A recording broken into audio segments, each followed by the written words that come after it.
Paul Steigerwald standing by with left winger Randy Cunneyworth, and let's join them downstairs right now. Okay, thank you very much, Mike. And we do have the man, Randy Cunneyworth. And Randy, it's good to see that you're still alive after the hit by Gary Nyland. You just bounced right back up off of that, but it was a tough check, and I guess you just got to be ready for that with a guy like him out there. Yes, definitely. Bull gave me the puck breaking down the right wing, and I thought I had a step on him, but obviously not.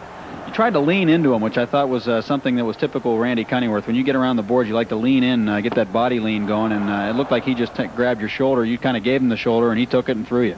Well, as I said, I thought I had a step on him, so I started to lean into him, trying to drive for the net, but he's got a few pounds on me, and fortunately I bounced up and got back into the play.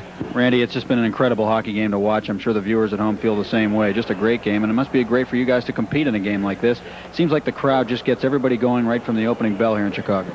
Definitely. This is a loud building, and we like to think that we could use their crowd to our advantage. The noise gets you going, and just the enthusiasm of the crowd should help the visiting team.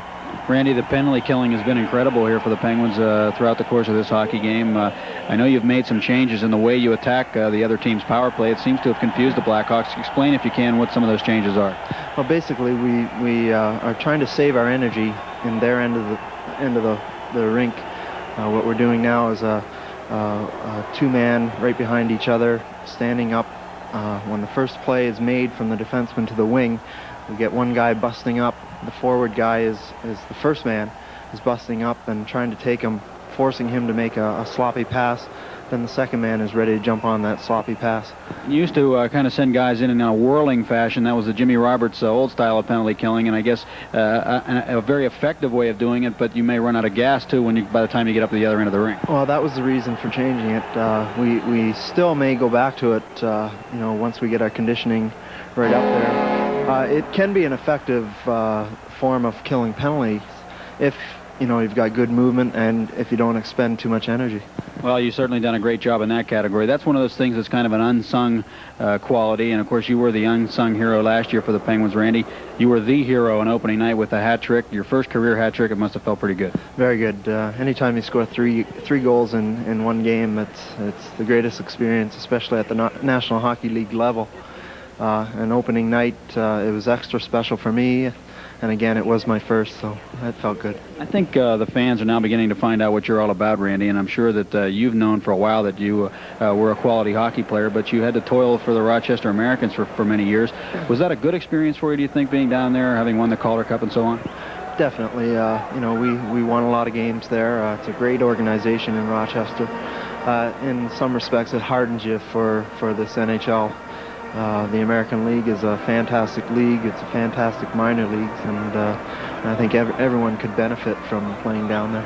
I was looking at your statistics in junior hockey. You once had 54 goals, so it's not like you're not a goal scorer. And in that last year you played, I guess you played against Mike Bullard, didn't you? Because you guys competed in the same league. Yes, we did. Mike played for Brantford way back then, and he was obviously a star on that team, as he is with us, and it's a great honor to play with him.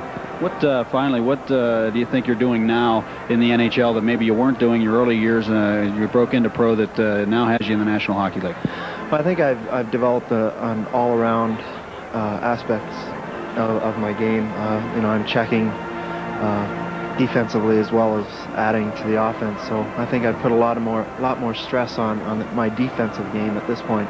In junior, you could get by getting goals and not really worrying about your own end, but down here or up here, it's a different story. You've got to play a full game.